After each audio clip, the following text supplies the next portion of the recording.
The title of the workshop, as you see up here on the screen, is Sex Addiction 101. This is just kind of basic stuff we're going to go over.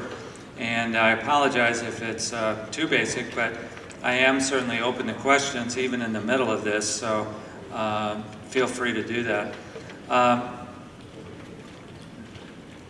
based the whole talk on scriptures that now, one of which I used earlier on, Romans 12:2. I won't repeat it or read it, but it's that idea that we can transform the brain that I was just talking about. And then 2 Corinthians 10:5 is one of the theme verses of all of this, because I think if we're going to work with sexual addiction, we are going to inherently have to work with the person's thought life. And this passage, we demolish arguments and every pretension that sets itself up against the knowledge of God, and we take every thought captive. Another title for this talk could easily be, we take every thought captive and we make it obedient to Christ. Inherent to a 101 type talk on sexual addiction is the idea of what is addiction. Now, I will tell you that Dr. Carnes has made it part of his life's work to come up with assessment tools. And back in the day, when I was first working with him, he had created a very short assessment tool called the Sexual Addiction Screening Test. I don't know if any of you have seen that. It's what I call the Reader's Digest version. It's yes or no questions. And there used to be 25 of them. And the idea was that if you answered yes to more than 13, you were definitely a sex addict. And he had some kind of research to confirm that. That test that is commonly available, it's on his website and all of that, the SAST as we refer to it, has been modified, it's been expanded, it's been made particular to certain populations. There's a female SAST now, there's a gay SAST, and so forth. But I would say it's probably a better tool than some of the later ones he developed, and this is my opinion. I was involved with him in the creation of the Sexual Dependency Inventory, which is a 4-hour test that really requires a lot of work. It's kind of like taking the MMPI. And I don't know. I always felt that whenever I got the results back from that thing, it was still based on a person's subjective understanding of the questions that were being asked. So I always felt like I had to go into a verbal interview, even based on the results of that. Today, you have to be trained by Carnes and get a CSAT, a Certified Sex Addiction Therapist, and the cost of that training, as I understand it, is about $20,000. So, but that's the only way you can use it today. And even those of us that helped him create it, I don't use it. I'll be honest with you. I prefer verbal interview that is psychosocial and psychosexual in nature. And the things that I'm looking for are these 4 things. I like to dumb it down. I like to make it basic. And I also like to trust your own intuitive understanding, your own invitation to the Holy Spirit to give you wisdom. And even as I get into it, I would like to make a comment about terms, diagnoses. I function as a pastoral counselor, which by the state mental health code here in Minnesota means that I can function as a psychologist does, with one major exception: I can't make a diagnosis for insurance purposes, which I love because it doesn't get me into all the craziness of trying to shoehorn diagnoses on the condition which we widely accept as sexual addiction, but as all of you know, is not included yet in the DSM-5. I find it fascinating, by the way, that the introductory paragraph to the section on sexuality in the DSM-5 says, we anticipate that there will be a day when sexual addiction is included in the revisions of this book, but as yet it's not. So if you anticipate it, why not just put it in?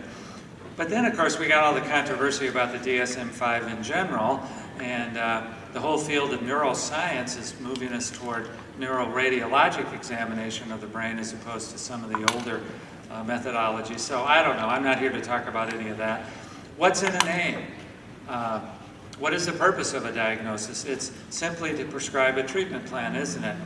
And then I always talk to the guys that I work with about, if we do put the label sex addiction on you because you accept it for yourself, what is the purpose of that? It's to help you know what to do about it. And there are two strategies with the diagnosis. One set of diagnoses we can cure. If you had an infection of some sort, we can give you an antibiotic and hopefully cure it.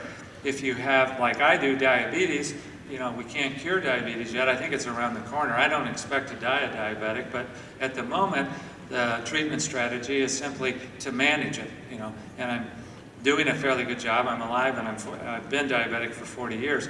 So I asked the men, what category of those two different treatment approaches does sexual addiction fall under? And universally, they always say it falls under the management category. It's not something we're ever going to cure or get rid of, but it's something we manage. So I'm just encouraging you in whatever ways you do, psychosocial, psychosexual. But what I find when I talk to therapists around the country is that oftentimes they don't necessarily include sexual history questions in their psychosocial interviews. And if you do, great. If you don't, I would encourage you to add that. I'm going to give you a couple of clues about that in a later slide. But anyway, these four things. It's unmanageable. Do we not say in the 12-step program, I admitted that I was powerless over alcohol or food or gambling or sex, and that my life had become unmanageable.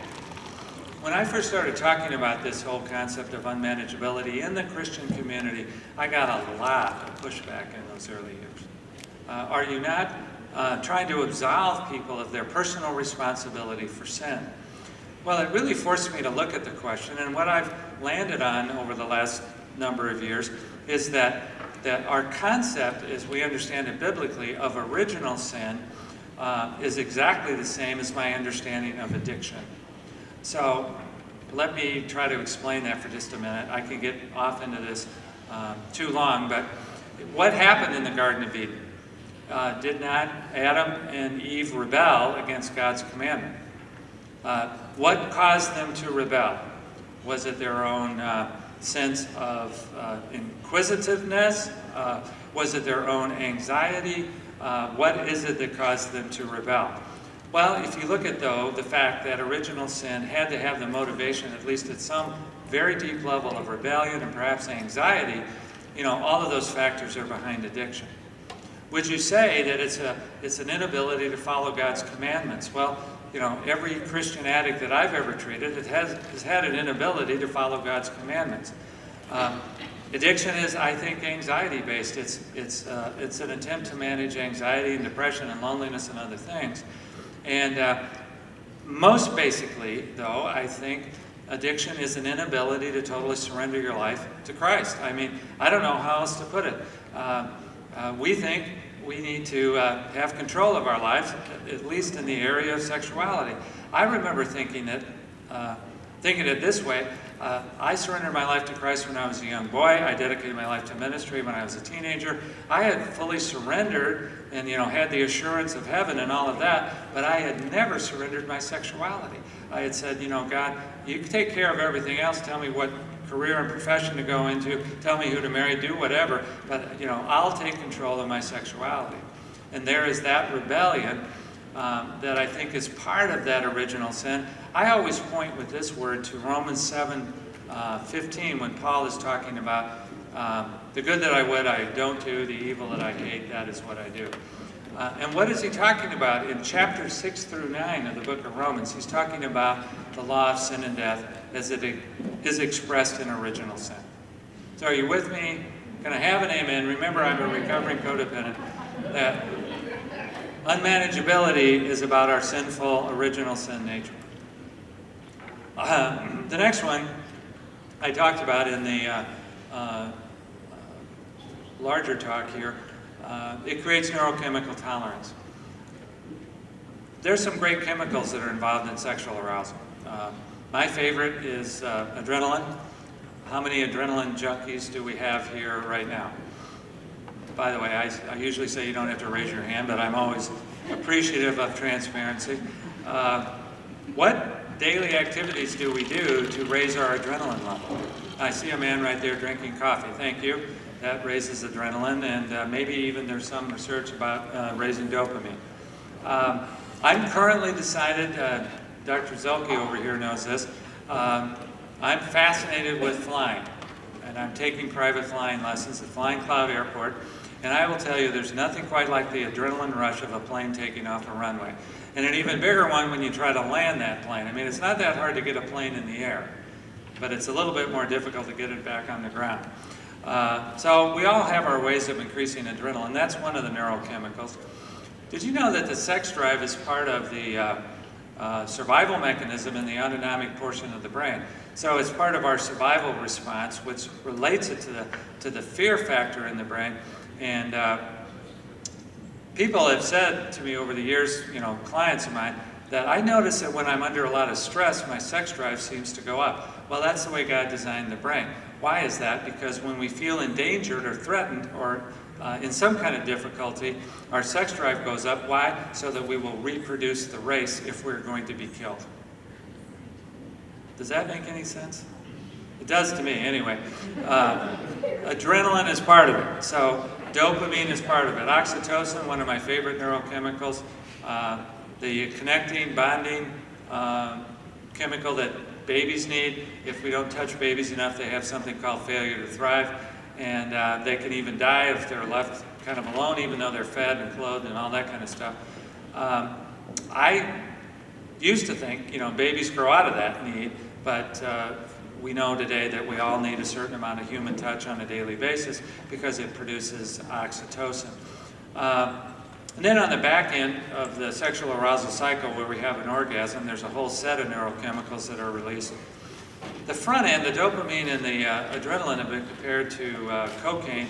Oxytocin has been compared to marijuana, and the catecholamines on the back end have been compared to heroin. I say to the men that I work with, you are guilty of practicing pharmacology without a license. Because they are self-prescribing, self-medicating, and they have been since they were probably children or young adolescents. Anyway, we know we've got to have to combat this neurochemical tolerance element. Finally, not finally, but next, we know that if it's an addiction, it needs to escalate. It needs to get worse over time. The neurochemical tolerance explains why we would need more and more and more. Now, by the way, there was a gentleman here on the panel that I had a slight disagreement with because I think we need to be careful about escalation. I think there was some reference to the idea that we would get into more and more difficult behaviors, more perversions, and that kind of thing.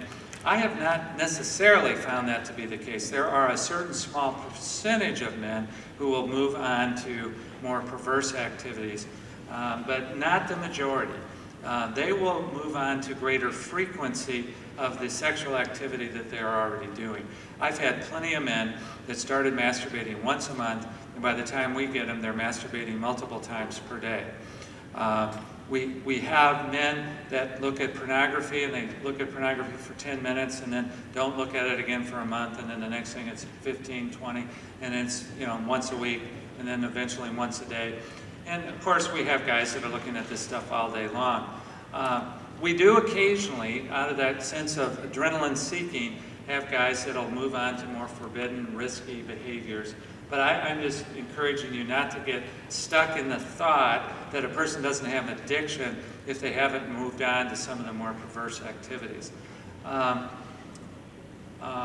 When you're taking a history, I would just encourage you to think about that sexual history starting at 0 and asking them for information about the sexual influences in their life, the sexual experiences in their life, some of which may not have been invited or intentional on their part. What were the role models? What were the family dynamics, and all kind of stuff around sexuality?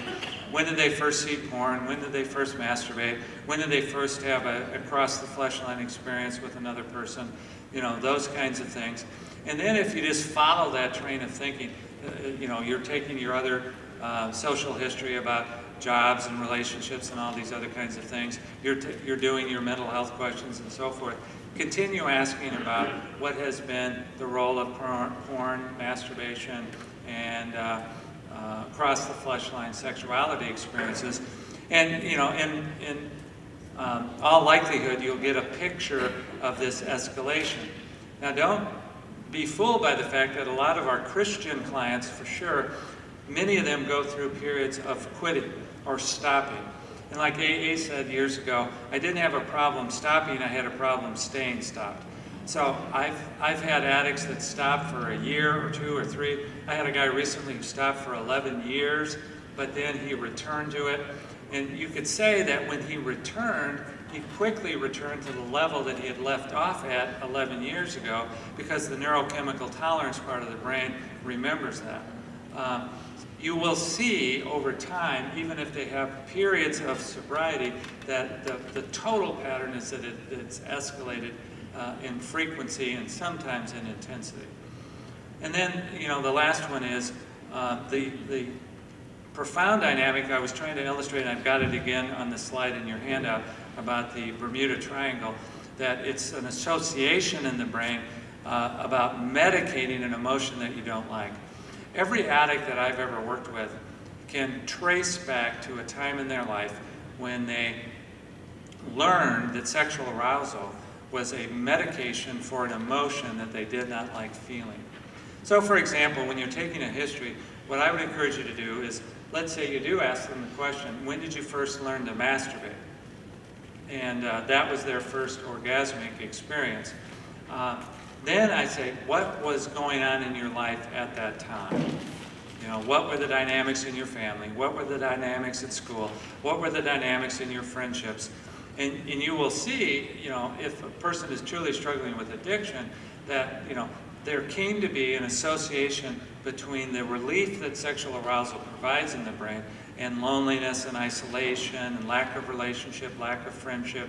I've got a guy right now that we had to send to inpatient treatment who was literally getting bullied when he was 10, 11, 12, and literally getting beaten up all the time. He learned to masturbate and look at pornography during that time. He had never put it together until I pointed out to him that one of the ways you medicated all the shame, all the stuff that you were feeling because of all that bullying experience, you know, masturbation was your main medication. Yeah, this is a guy that's resisted getting sober for several years, and we had to send him to an inpatient treatment program that is going to treat the trauma of those adolescent experiences before we can finally hope that he gives up his primary medication. Again, about this list, I'm open to any questions if you want, but let me go on. This is Straight Pat Carnes. This is one of his major contributions to the field, the sexual addiction cycle. By the way, you know, it starts with family dynamics, it starts with cultural dynamics, it starts with the feeling and perception of shame, I'm a bad and worthless person. And then if you remember the medication dynamic, we learn how to medicate the feelings of shame and loneliness and so forth. That leads us to a preoccupation.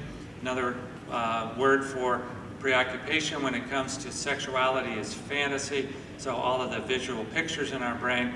That leads us into rituals. Rituals are all the actions that we take to get us from the thought to the actual acting out experience that involves an orgasm. One of the things I've always said is that rituals can be short or long. You know, in my 25-year history with sex addiction, I certainly had a number of rituals going on at the same time. I had a masturbation ritual on a daily basis in those years. That was a 5-10 minute ritual. I'd wait for Debbie to go to bed at night. I'd plug in, back in the old days, a VCR tape, watch a little porn, masturbate. That all took about 10 or 15 minutes. At the same time that I was doing all of that, I was involved with a number of sexual encounters with other women, and so I had rituals to recruit, partners. At any one given time, I had the woman I was currently acting out with, but I had, a list of other women that were in the process of that, and that's a long ritual. And affair rituals, in my case, were very long. For some of the guys, they simply go on Craigslist, they look at the personal section, and it's not we could go on Craigslist right now. I've seen presentations on sex addiction where the presenter actually is hooked into the internet and brings up porn sites, and I just never believed in doing that. I think it's too voyeuristic and exhibitionistic. But nevertheless, we could go, if we wanted to, onto one of the various connecting sites, and we could get a sexual partner by this evening. I have no question that we could do that. And how long does that ritual take? Well, it may take several hours. Do you get the idea, though, that there has to be some level of activity between the preoccupation and the acting out? The reason that it's important to understand that is that when we get to the treatment of this, we want to remember that we have to put boundaries in place against all of the ritual behaviors, just as much as we do the actual acting out experiences. And then, of course, Carnes talked about after acting out, it leads to despair. One of the startling statistics to me back in the early days when I was teaching at Golden Valley Health Center was in the research with the 2000 alumni of Golden Valley Health Center. He found that 71% of those men had actually contemplated suicide, and about 3 or 4% of them had actually committed suicide. So the despair is deep and dark, and what does it lead us to do? It leads us back to the preoccupation that lifts us out of the despair. Now, one of the things that I think is kind of fun to think about, I just illustrate it this way.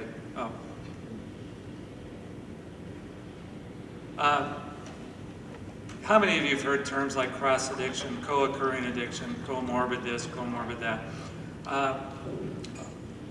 The word that is being used in the sex addiction community now is addiction interaction disorder. And what connects addictions? Well, I just kind of try to illustrate it this way. If you look at the despair, I remember for myself, when I got to despair, I was always going to look for the relief that was the quickest. And sometimes my sex addiction was quick in terms of masturbation and pornography, but I had other things that I was doing back in those days. I was smoking a pipe. You know, I thought that if it was good enough for C.S. Lewis, it was good enough for me. I learned it in seminary, J.R. Tolkien. You know, I had this image of myself sitting around the fire, being a great writer, and all that stuff, smoking a pipe. An old English sheepdog was part of that, and a sweater with patches on the sleeve. But one of the interesting things about why I chose work addiction here, even though I was a nicotine addict, a TV addict, a food addict, and stuff like that, we did a study of several hundred pastors that were struggling with sex addiction, and we surveyed them for other addictions present in their life. And you know, you could speculate on pastors what would be co-occurring addiction, and you know, some speculation about food or alcohol. Actually, the incidence of alcoholism was minor. That was surprising to me. But the number one cross addiction or addiction interaction was with work, and about 87% of them reported the symptoms of work addiction. Does that make sense to you in terms of any pastors that you know? This was my greatest combination. So I'd get to despair, and one of the things I used to think in my theology was, if I've done sin, I better do something to make up for it. Well, I'm a pastor, so that allows me then to go do my religious work activities, preach and teach and counsel and all of that. And then, of course, I get to all of those work rituals, the work hours, which I would consider the acting out. And then, of course, you know, in the stress world, we call it burnout, and I would get to despair. You know, I would get discouraged. And then I would remember my McDonald's strategy, which is the old slogan with McDonald's, "You deserve a break today." So therefore, I'm entitled to go do my acting out sexually because I've done so many great things. And then I act out and I get to despair. And I say, well, I need to make up for it. You see how this is kind of like, just draw a figure eight here. You see how I would just keep going around and around. And all the time, by the way, I was smoking and watching TV and overeating also at that time. Does that make sense? So, you know, you have to look at something like this and say, you know, what's the key to this? Well, you know, it's like what Pat Kearns used to call whack-a-mole. You know, you can push down. Remember the arcade game where you can push down one addiction, but another one will pop up if you don't treat the roots of addiction. All right. Now, I had this model up earlier, the 5 dimensions of sexual health. I want to briefly today address all of these, and I'm probably going to have to race through it. Spirituality in the middle. Okay. First of all, let's go to the physical dimension. I love talking about this one because I'm really just infatuated with brain science and with brain radiology. About 20 years ago, I had the opportunity to hear Dr. Amen talk out in California. That was before he was widely nationally known as he is today. And he was so convincing, so influential, that I decided to take a risk and send my first client out to him who was struggling with addiction and was not able to find sobriety. So I sent him out, he got scanned, and we figured out that he had anxiety, OCD, and ADHD, and he got appropriately medicated, and strangely enough, he got sober. So now I'm hooked, and as Dr. Amen would say, if your brain isn't cooperating with your spirit, you know, you can have all kind of spiritual willingness, but if your brain is not cooperating. So I've sent now well over 150 clients out there, and never had a bad result, and it's just life transforming. I don't, you know, I'm going to sound a bit like a disciple, a worshiper, and all of that kind of thing. I've been scanned. Debbie has been scanned. I was talking to Daniel about this. I mentioned the lunch we had a couple of weeks ago. There's a book that I think Debbie and I will write called The One Flesh Brain. That is our working title. If you took our brain scans and you put them on a transparency and you superimpose them on top of each other, you'd see we have a matching set of strengths and weaknesses. Meaning where Debbie's brain is weak, mine is strong. Where mine is weak, hers is strong. Now, for years, we argued about the weaknesses that we each one had. But now that we've seen, well, God put these two brains together to cooperate, to be companions, as Genesis 2 would tell us. That's been life-transforming in our relationship. But anyway, just to go through some of this stuff in terms as it relates to diagnosis of sexual addiction, this is one of my favorite slides. I saw this morning overnight that we had another campus shooting down in Arizona. We, of course, had the one at the community college recently. And the statistics that are coming out about these events is amazing. The very first school shooter was a young teenager by the name of Kip Kinkle, whose brain you see here on the right-hand slide. The normal brain on the left is actually Dr. Amen's grandmother. He loves this slide because he said you can be 85 years old and still have a normal brain. You just look at this and you know more neuroscience right now just by coming to the conclusion that the brain on the left looks healthier than the brain on the right. You have more brain science right now than the average psychiatrist practices. That's a terrible thing to say, probably not true. But anyway, you see the brain is smooth. Kip's brain, if you look at,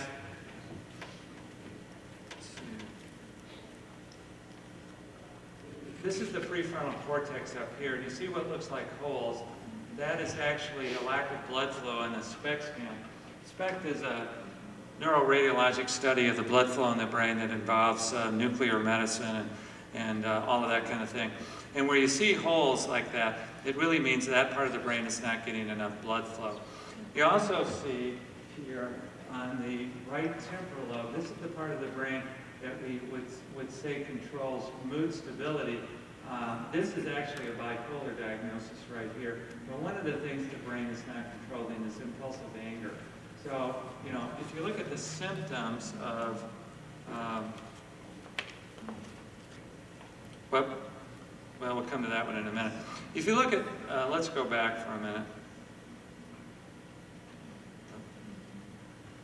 If you look at the symptoms of that prefrontal cortex problem, it would be impulsivity, short attention span, lack of judgment, internal supervision, and so forth. And it meets the criteria DSM-wise for attention deficit hyperactivity disorder.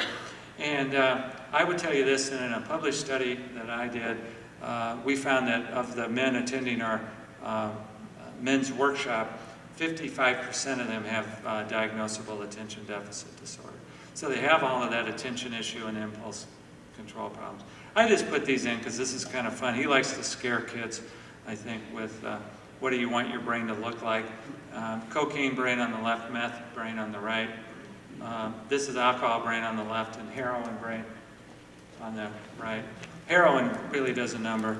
This next one is marijuana for all of those states that are legalizing it now. It's really very interesting the damage it does to the brain. This, of course, is where I wanted to go. This is one of our clients, actually, that we sent out to the clinic. You can see the comorbid addiction on the left because the scalloping of the brain and the holes in the brain are the result of toxic exposure. And so this was a co-occurring alcoholic and cocaine addict, and he also was involved with internet pornography. And you can see on the right side, the prefrontal cortex there is really not existent. There's no one home talking to each other between the right and left side of the brain. We also see the right and left temporal lobes are problematic. I mean, this is a very sick brain. The good news, though, is that with recovery and detox, about a year later, we had this guy scanned, and his brain had returned to normal after appropriate medication. Here are prefrontal cortex problems. I knew it was in here someplace. And you can see this is a list. If we have this kind of stuff going on, what's the chance the person has to make healthy choices? This is my favorite slide because with ADHD, the brain on the left is scanned at a time when the person is at rest, soft music is playing, then they're scanned. The next day they're brought back and scanned again. Rock music is playing, and they're given attention exercises at a computer. So the very same brain, one day apart, when it tries to concentrate, it gets worse. That's the concentrating brain on the right and the resting brain on the left. And what this basically means is all those who struggle with ADHD, the harder they try, the worse it gets. How many people in school, myself included, were told you're not trying hard enough? So that's why it's one of my favorite slides. And I showed you the pornography thing. For those of us that work with trauma, this is the internal. We were looking at external scans. There's a way to color code the results of a neuroradiologic SPECT scan. And the red color indicates hyperactivity in the brain. This is what Dr. Amen calls the diamond pattern. And it is increased blood flow to the anterior cingulate, which is up here, increased basal ganglia blood flow, right temporal lobe blood flow, and then deep limbic or thalamic problems. And that's the diamond pattern. And the symptoms of that are OCD, anxiety, anger, depression. And one of the ways we've used this is that we have sent some addicts out to get scanned who have denied ever being traumatized, who have not had any memories, so they say, of any kind of particular abuse in their life, and we send them out to get scans, and we see this pattern. We say there must have been something wounding in your life. The other way that this helps is we're doing now, Debbie and I are sending couples out to get scanned. It's something we call the his and her scans, and we're seeing that by and large, as many wives are struggling with this PTSD pattern.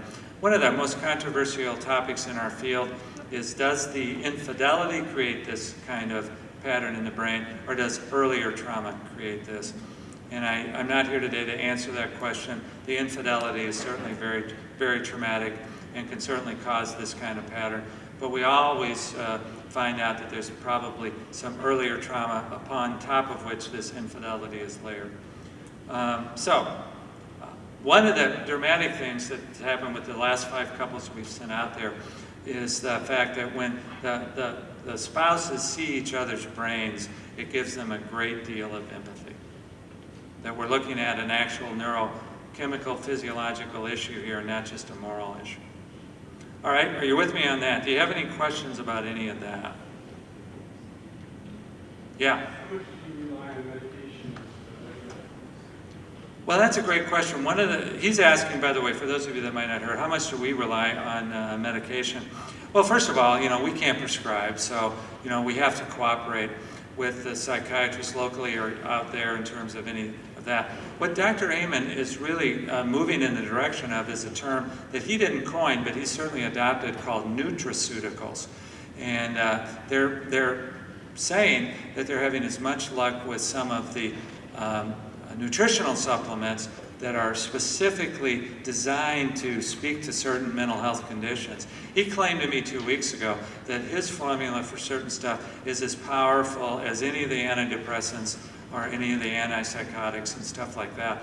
So I don't know. I think the jury is out for us, but I do know that we believe, and I'm going to, I think, talk about this a little bit.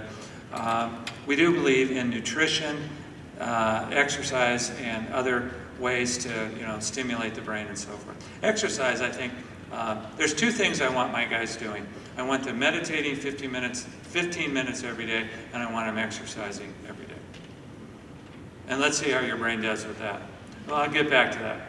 I'm going to move now to that center area, the spirituality, and just tell you that in our practice, we ask the men 3 spiritual questions.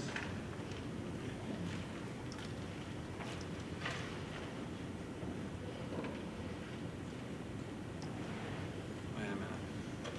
Clicker. Yeah. I don't have time today to preach the sermon that is based on all of these. All of these questions come from stories of Jesus' conversation with people in the Gospel of John. The first question, are you willing, is from the man at the pool of Bethesda in John chapter 5. When Jesus asked him, do you want to get well? He examined that story. Why would he want to get well? Why did Jesus ask him the question? But this is our question about motivation. Are you willing to do whatever it takes? The next spiritual question is, what are you thirsty for? This is from John chapter 4, the woman at the well of Samaria, the one who wants to help Jesus get a drink of water. And he says, truly, anyone who drinks of the water of this well will always be thirsty, but anyone who drinks of the living water that I offer will never be thirsty. Basically, we're introducing to the addicts the fact that the root of their addiction is longing and desires down deep in their heart that they've learned how to medicate sexually. And we talk to them about the fact that sexual activity is counterfeit. I always tell them the story of some of the Hollywood types that I've had who have actually acted out with the people that they've only fantasized about, and that none of those people were ever satisfied. There's one particularly dramatic story that I hesitate to get into because it takes too long. But this particular Hollywood actor claimed to have had sex with 3,000 women. And at the end of our psychosocial sexual interview, he said it was never enough. I always wanted more. He had actually acted out that year with the cover model of Sports Illustrated, the Playboy Playmate of the Year that year, and several very famous actresses. And I said, this guy has acted out with all the women that you've fantasized about, and actual having sex with them was not satisfying. Can you give up your fantasies, because they are always a search for something that only Christ can offer. I'm going to get back to that one. The last spiritual question is about what are you willing to die for, and are you willing to die to yourself? This is based on the idea that addiction is selfish and recovery is selfless. There's all kinds of scriptures I quote here. I love the story of John chapter 11, the healing of Lazarus, because, in the front part of their story, there's a whole lot of spiritual disappointment and anger. We send Jesus a message, come, the one that you love is sick, he doesn't come. Mary and Martha, the 2 sisters, can you not imagine that they are inherently angry? They rush out to see him. If only you'd been here, our brother wouldn't have died. And I pause when I teach this question with the men, and I always ask them, how many times have you been disappointed with Jesus? How many times did you sing as a Sunday school kid the song, What a Friend We Have in Jesus? And how many messages have you sent through prayer? And how many times have you felt he didn't answer those prayers? And he let you die. He let you die in ways of your career or your marriage or whatever it is. And then, of course, we get to the back half of the story, the raising of Lazarus. And I simply asked him, in order for the resurrecting power of Jesus Christ to be made known, somebody had to die. And maybe you need to die to yourself in order for the resurrecting power of Jesus Christ to be made known in your life. That kind of thing. I'm giving you the abbreviated version of a very long sermon that I preach to the men every morning of our 3-day workshop. Going over to the personal dimension for a moment, I just wanted to point out, for the purposes of our short time together, that we all know that there's lots of abuse out there in the world. We subdivide it into 2 basic types. There's invasive abuse. And I mentioned earlier that in that study of the 2000 Golden Valley alumni, 74% had been physically abused, 81% sexually abused. So we know in our population there's a lot of invasion. But I just wanted to point out to you that in our treatment, the more important form of abuse is abandonment or neglect. I have known plenty of sex addicts who weren't particularly invasively abused, but I have never known a sex addict who wasn't neglected and abandoned of basic things that their soul needed. By the way, I also think that, there's so many other factors in a person's life besides that family of origin stuff that we always talk about.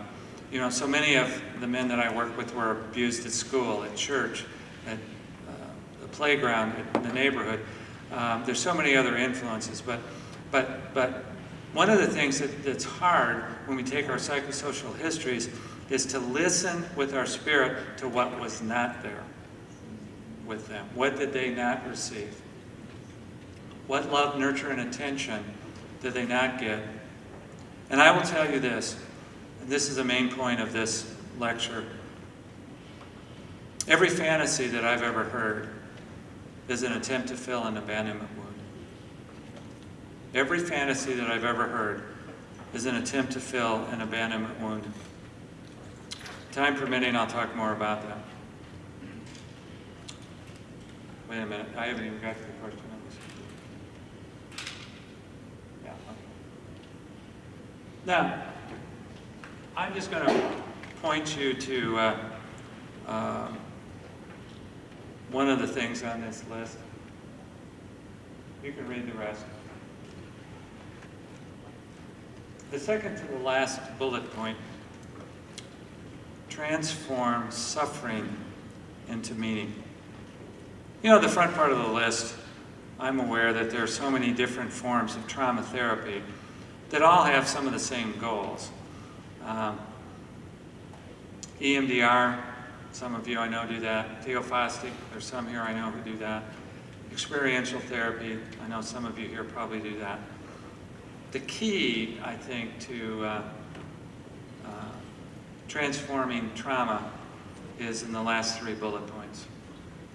Bring Christ into the picture, transform suffering into meaning, and getting our clients to a place of forgiveness.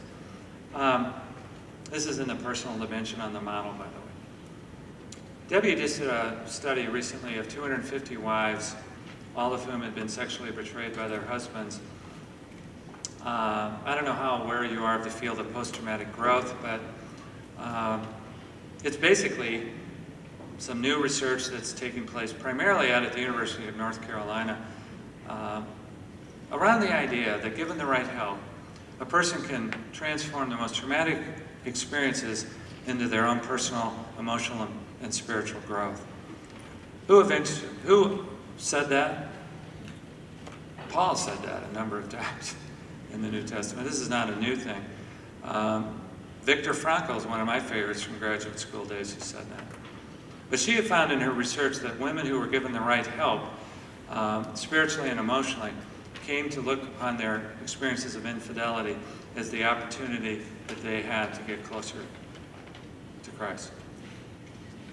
So that's an inherently important part of this. Now, I had to add this. Among the many questions that she asked, she said, in the early days of discovery of your husband's infidelity, who was the most common person you went to and who was the least helpful? And the answer to that question was their pastors. So think about it. That's a whole nother conversation. All right. This I don't need to repeat, I think, because we talked about it in the first presentation. One of the things we're going to be after is that neurons that fire together, wire together. It's that reprogramming of the brain. It's that new association, that neuroplasticity. So are you with me on this one? Did I not already talk? All right. Accountability is the behavioral dimension. Can I point out in my own self-serving interest that Randy over there will sell you the book, The 7 Principles of Accountability. Let me just go over them fast. They're all principles I take from the book of Nehemiah. I won't get into Nehemiah at the moment, but I think accountability starts with humility and brokenness. It's what the 12 steps would tell us in that first step. I'm admitting that I'm powerless. Addicts must be able to learn how to talk about feelings and needs, which in the early days of recovery is a foreign language. So how many of us put feeling charts up in our offices?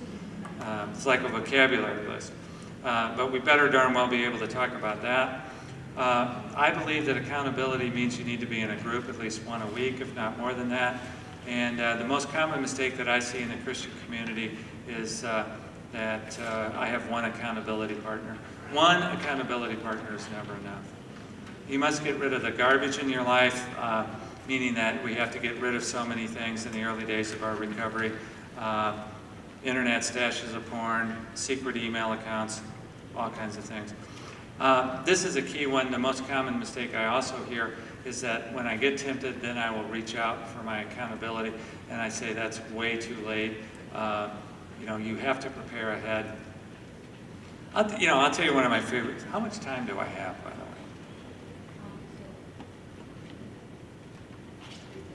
Till 3:30? It's like 3 minutes away. I won't tell you that story. You must prepare ahead.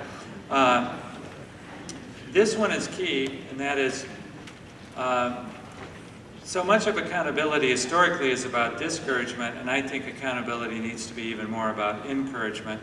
When you think about sex drive, it's creative, productive, and passionate, and if all of a sudden you stop a lot of your sexual activities, how are you going to replace it? So I believe that all the men that I'm working with better have something that they're building and so forth. So we must be doing positive activities. Do whatever it takes for as long as it takes and so forth. All right. There are a number of different things. I want to get back just finally to this idea of taking every thought captive. There are behavioral approaches like these. My favorite one that I hate is the rubber band idea. Put a rubber band around your wrist. Some of these you can find in Every Man's Battle series. I think the better way to take every thought captive to start is to have daily meditation habit. Poyo is simply a place of your own. I listen to music, prayer. Some of the old Catholic forms of meditation like Lectio Divina are very powerful. We have a Southern Baptist pastor who came to our workshop, and he decided to take me seriously like a Southern Baptist would. He's kind of black and white thinking. And he said, I'm going to try this Lectio Divina stuff for 15 minutes every day, and he did. He decided to preach about it, and to date he has over 2,000 men at his church practicing a Benedictine form of meditation in the Southern Baptist Church called the Lectio Divina, and he says it has transformed the men's ministry of our church. Repetition of words, that's from Brennan Manning. You can take your brain captive through some of these activities, and it speaks to your question about exercise and so forth. But meditation is one of the key things. But what I want to conclude with is this, and I'm not advancing into the room.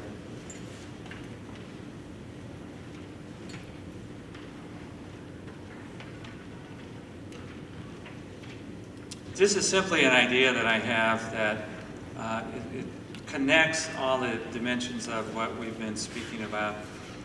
Understand lust and fantasies. Take a fantasy history of your clients. What are you thirsty for? And the central teaching, every fantasy represents a desire. Interrogate them and then find healthy solutions. I gave you on your handout the 4 questions that I include in all of my interviews initially with a new client. You can look at that, say who shows up in your fantasies, what do they look like? Who shows up, what do they act like? Where does it happen and what happens? Just experiment with this and unpack a fantasy and quiet your soul and listen for what the spirit of your client is telling you. And I will assure you of the fact that every fantasy, however perverse, however strong, however bizarre, always will be a message from that man's soul. So if we take the passage seriously, remember earlier I was talking about part A and part B, we take it captive, we understand it. Where does it come from? What desire in our heart does it represent? But then we make it obedient to Christ, and what does that mean? Well, it means that we take those desires and we find godly answers to them. We find fellowship with other men. We find a vision for God's calling, plan, and purpose in our life. That's the way we make them obedient to Christ. I have to end with this story. If you'll give me 3 minutes, I'll tell it to you. Well, I was going to roam, but I guess I can't. Well, maybe I can.